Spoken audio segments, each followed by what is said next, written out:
Professor Peggy Mohan to Alliance, and uh, we are quite feeling quite enriched having just listened to your with questions, having just listened to your lecture, and given that ours is a new liberal arts department, and I think this is the beginning of a genuine academic culture, also, so to speak, in a ceremonious way, because uh, we haven't had so many uh, talks before by academicians. In fact, our department was launched by Mr. Chetan Bhagat, who doesn't really qualify as an academic.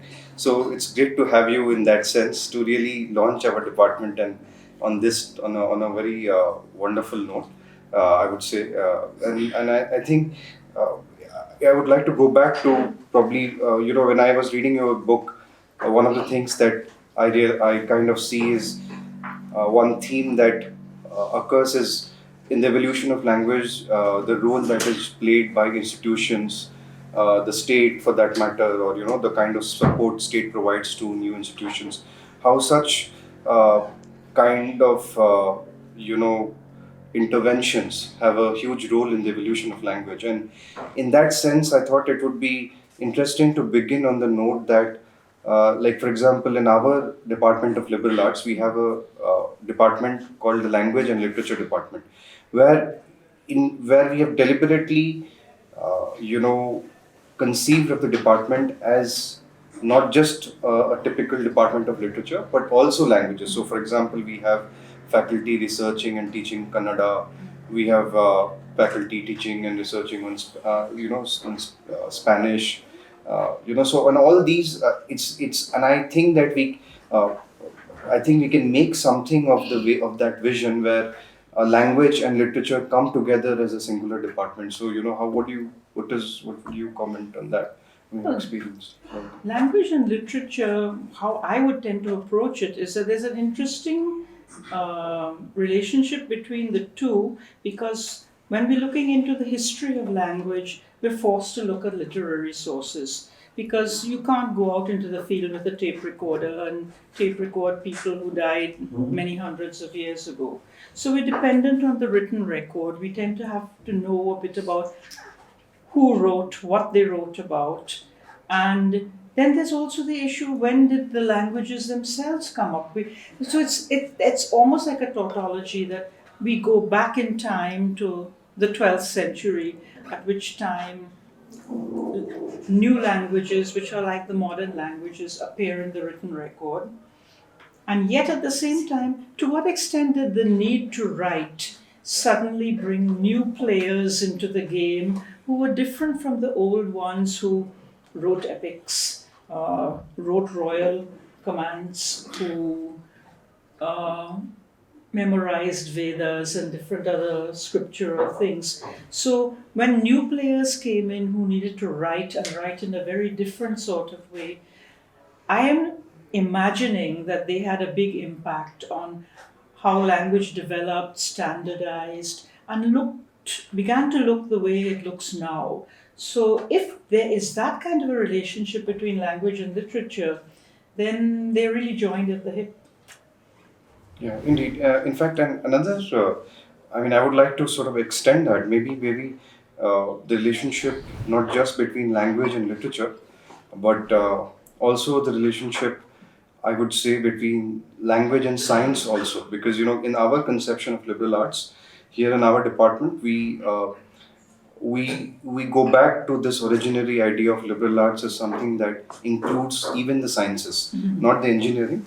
Of course, for some reason they found it interesting to include computer science as part of liberal arts, but and I think that itself brings me back to a question, because just the other day I was this article by George Basala, where he was talking about how the Japanese learned Western science by translating books by Western authors, science books by Western authors, and while they were translating those books, they reconducted those experiments. So in that sense, the role of language as being essential to even science for that matter. So Well, considering that science, along with a lot of other things like this, will be conducted in language. And you need to understand, because science is about new concepts which have to somehow come across. Language is critically important, and I think we ignore that at our own loss. We tend to think that you can teach in, say, English medium, and that children will somehow find their way, but we can never measure the things that they don't receive, that they don't get. My husband used to tell me that in IIT, he used to lend out research articles to students and say, you should read this, or you need to read this. And when you'd get the articles back, instead of getting notes in the margin about the uh, material in the article, he would get underlined words with dictionary translations, which meant that they couldn't take for granted even the language in which the article was written. And what a terrible loss that you're spending tremendous energy, presuming you're not the kind of person who loves learning foreign languages, you're not the kind of person who wants arcane or elite languages in your hands. You really are a scientist. And that you're spending your time trying to access it through another language. That's a recipe for saying that you don't want anyone but the ruling class to be in science. I think that's a very serious problem that's happened in India, because as long as scientific education was in things like English and not accessible to the people who would what at one time have been the craftspeople, the which is a form of saying incipient technologists, the farmers and people like that, but only the people who dealt in written material, you create a whole structure, scientific structure, that's built on uh, the elite who are the least interested in innovation. And so what when you see such people go abroad, like Indian peasants, Indian craftspeople, there's a natural feed in. My family comes from a craftsperson's background, goldsmithing. We went into the diaspora, and it was understood that within a generation or two, one bua, one aunt would go for optics, one uncle for chemistry. My father would go for metallurgy because we were metals. Another will go for dentistry because gold is allied to dentistry. And it went on through those kinds of professions which are allied. And we would grow up knowing the local, our own words for scientific processes, and along with the Western scientific words. And only when we were well settled where we felt we should have risen to, then the next and the next generation, like me, go into things as arcane as linguistics. But it had to come through being able to find a bridge between the things we did, which were science. I lived in a home which had an attached laboratory in which electroplating was done on metals, alloying of metals was done, chemical substances, exact heats were used, and we knew these terms, and we also had to learn them in English. And I think that's why we became what we are, whereas the same people in India found themselves increasingly disenfranchised from the world of science and technology when they were the natural ones with the curiosity and the being unafraid of putting their hands into laboratory equipment. They were not people who just merely wrote. So I think that's a very serious mistake that happened in India. Yeah, in fact, indeed, that brought me to, just by sheer coincidence, that just brought me to a very pertinent point in your book. And this is Professor Peggy Mohan's wonderful book, Wanderers, Kings, Merchants, which I've been reading. So, where, when you talk about in this chapter called Indian English as a invasive species, so that there's this point where you talk about the Gandhian scholar Dharampal, because what you just said is something that I am personally interested in, and I think the whole idea that there was this disenfranchisement of an existing class which practiced technology and to some extent techno science already, and which was in some sense displaced by the incoming British this thing. And uh, I lean towards what you are actually saying now, that there was a loss because they did have words while they practiced it, and there was uh, because there's this point where when you mention this scholar Dharampal and how he talks about the glory of that time, the fact that we did have an indigenous schooling system and a knowledge system. There is this point where when there is this debate between the Macaulay, people who support that crowd, saying that look, we didn't have much, and that's why it's better we move to the British schooling system. And I think maybe what Dharampal is insisting is something like what you're saying, and I think right now, I mean, for good or bad reasons, with the political dispensation that we have this, sort of search for our roots, search for our own indigenous knowledge and everything. And maybe liberal arts is in a position to make hay when the sun shines and say that, look, this is going to lead to interesting research projects where linguists, philosophers of science, historians of science, everybody can come together and retrieve these forms of knowledge. So, But some of us are even saying, though we would appear to be so much on the other side, the present dispensation did not completely come out of the blue. It came out of our being completely satisfied with the way things were going, because they were going well for us. What about all of the other people who, without maybe completely understanding why things weren't working for them, they just knew that they were on the outside, and maybe this may not be the exact way for them to redress all that, but the issue is coming up that we have ignored a huge number of people in the country, and that language is very much a shorthand for how we did this form of discrimination. I've always felt that I can't. First of all, Macaulay is a funny guy. What he proposed for India is actually more less radical than what you're finding now has come to be through laissez-faire. We would love to go back to something like Macaulay, where he said that children until class 8 would be schooled in the local language, and after that, maybe for science, because obviously it is to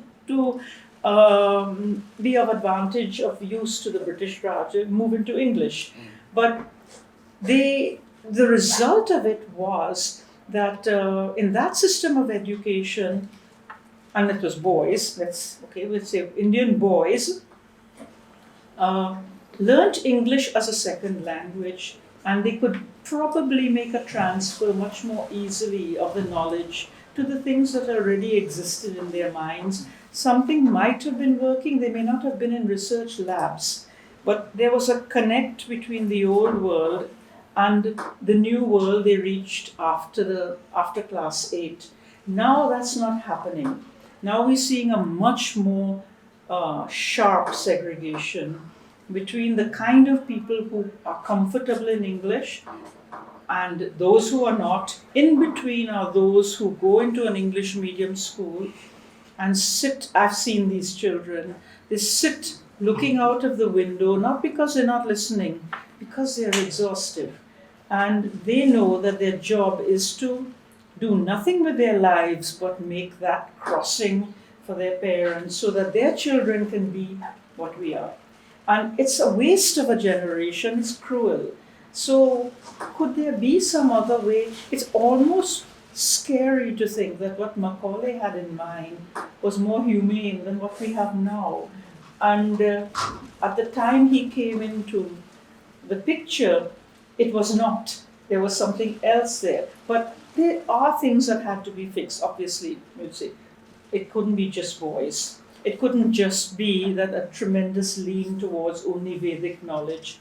And in all that Dharampal talks about, he doesn't talk about the kind of learning that happened in the home in craftsmen families, in the families of many of the agricultural castes who would know things that it would benefit from having scientific words for genetic breeding.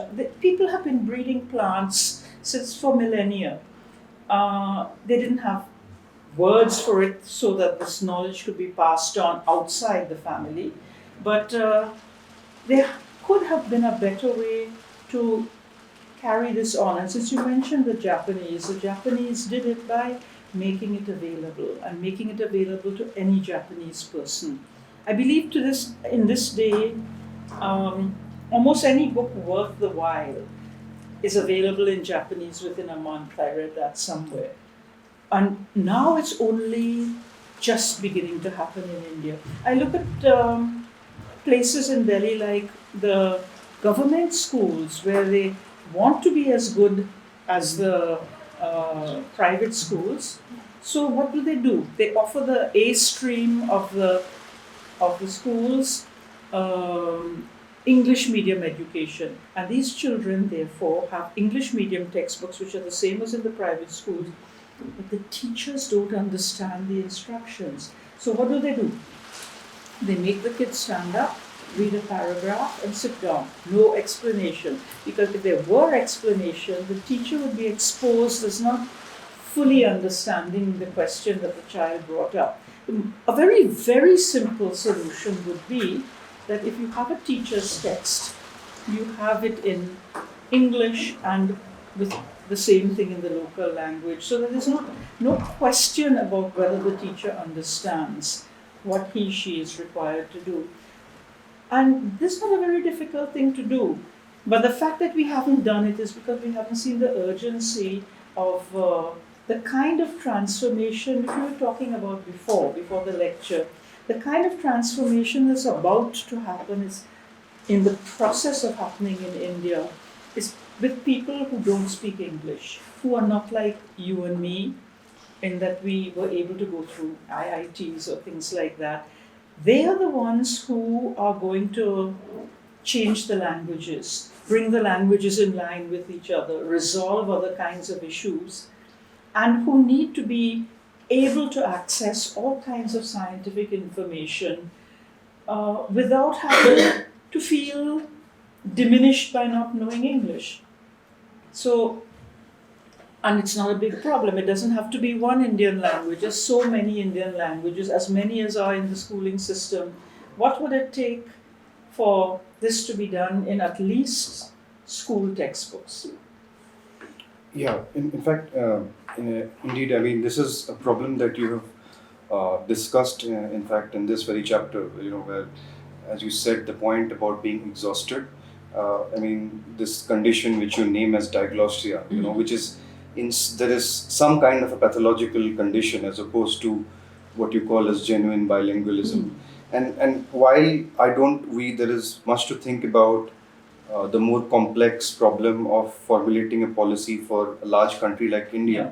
But at least for our own school in liberal arts, there was this decision that we had that we would aim towards a program which made the study of languages mandatory, and in that, and I think we are there is, while some things are still in the flux, we think that the kind of choices that would be available to students would actually not make any huge distinction between, say, choosing Spanish versus choosing Sanskrit. So, and there would be quite a few choices available. So if somebody wants to study Spanish, they can. If somebody wants to study Kannada, they can. So I think at a limited scale, I mean, I see this as probably, what do you see this as some kind of at least an ad hoc solution to developing genuine, polylingual, view of the world or something like that? This is quite late in the day because basically we're talking of a university time. University tends to be when you're very far from your optimal language learning age. I would not even put this in high school. I would put this in elementary school where there needs to be quite a lot of crossover and understanding that the curve of learning a language is not like, it's not a gradient. It's a long period of getting fundamentals, are not doing it very well, and then suddenly they take off. What you can do is, I think a university is well set to look at the theoretical implications and also to assess as a business school the kind of needs that are about to arise, what kind of students you could create, what kind of careers appear to be on the horizon. For example, one thing that mystified me when I first came to India, from the Caribbean, most of us, if we were doing liberal arts, we picked up two languages in addition to English, French and Spanish. But here, where were the other languages being done? Where was the immense amount of manpower, woman power, skilled in translation? I found Indians hadn't studied translation because there was an understanding that languages were so different in terms of the work they did that you couldn't translate from one to the other. And you would understand it too. If I asked you questions in philosophy in Hindi, you would be struggling a little more, whereas if I asked you about wiring a house, you would struggle in English. There's that diglossia type of thing going on, which is understood to be normal here. Whereas one has to break that somewhat to make it possible that the things you say in English you could say in a local language. The things you say in a local language, maybe let's work on how they are spoken in English, but you need to create equivalences, because once you have the capacity to translate, things start getting very demystified, and they need to be demystified because whether we like it or not, and admittedly we do like it, we wish it was happening faster, more and more people who are on the outside are curious to get on the inside, and the inside is the world of tech, the world of science. Maybe I have one final question on that note, which in fact, this is the point that you made during the lecture as well, the idea that some languages have survived because they had some use, like for example, some cultures for that matter, like you spoke about, the tribal population and how elephants were involved in warfare, and I think, and similarly when you talk about, examples of different levels of language also existing. I think that maybe we can invert that problem, because essentially when you're talking about the relationship between a language and the world that it talks about, So while I agree with you that university is too late for, developing true bilingualism or polylingualism in the true sense, at least one thing it can give you is this ability to switch between different words. And what I mean by that is, especially in the university, it's about switching between disciplines, having that flexibility. And, do you think that in that sense, learning different languages could facilitate that kind of a switch? Because, and I could make it more literal. For example, let's say maybe learning Greek is helpful if you want to do Greek philosophy. If you want to, maybe if you're learning Spanish, maybe it's good for watching Spanish cinema, and they're relevant for these different kinds of worlds. And this flexibility is what you develop through, at least even if it is at a later stage. Okay, let me look at it in a little different way. You're stuck with it being a university. This is not a small school, right? Yeah. Don't go with teaching Greek in order to do, by all means, that will be available. But why not look at what is already there? You have all these students who know incredibly good Kannada and probably very good other neighboring languages. Bring them into the ambit of how you create the bilingualism as opposed to diglossia. Let them be involved in writing in honest to goodness, not very mechanical way, but a very naturalistic flowing way, the kind of texts you need. Involve them in a collaboration with the kids who do not know this, and you have the beginnings of a crossover. See, I'm pushing you. It's not as though there aren't kids who know Kannada. It isn't as though you don't have an issue of wanting to get the two together, the two worlds together. You have it already. How do you utilize it in the best possible way? I know that in Mysore they're doing things like this, and they're trying to create a bank of a lot of academic literature which crosses into all the different disciplines. I don't know how far they got. It's just such a huge task. But the point is that you're not starting from ground zero. You're starting with a lot of people who are very educated, except maybe not so educated in English. And a lot of people who are very educated in English, but to them it's very academic how they make the crossover. You just need to bring them together, and interesting things could happen. And for a start, they're equal partners. There's no question that one language is more important than the other to the project. To the project, they are really developing something. And they're also in sync with something that's happening organically within the country. The languages fusing in useful ways. As I told you, that you were getting English vocabulary coming in here and there that will link one part of India to another part of India where the words don't match.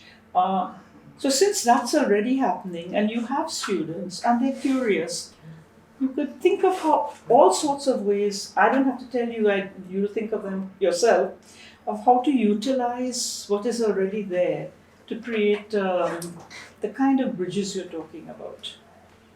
Yeah. Thanks, Professor Mohan. I think that's a good note to begin with, and I think that's probably some of the things. I think if you take the best interpretation of the national education policy, it probably contains seeds of those ideas, the most charitable interpretation. Yes. And I think we'll take that. And for me, I think when I was reading this book, I was surprised that, I liked reading lots of books which have this huge speculative sweep. So, I like to read Yuval Noah Harari and Jared Diamond and everything.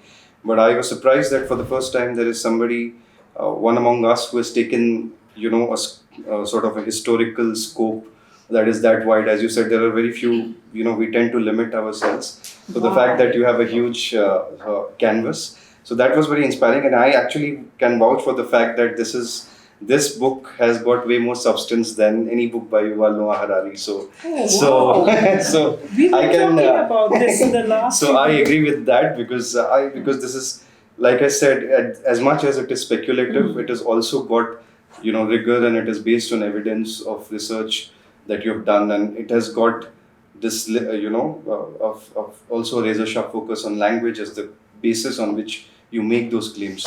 So that's what I really enjoyed. And But there's only one thing that I could add that every young researcher needs is a dose of courage. To take a deep breath and just do it. Because I'm sure there are a lot of people who are dying to say things are speculative or join dots in the same way, but they've been stopped from doing it. And if it weren't for the fact that a bunch of students in Bombay University pushed me to say, "You've told us all this, aren't you writing this?" Okay, I will say the same to a lot of other students. You're thinking it already. What's stopping you from writing it? Thanks. Yeah. Thank you.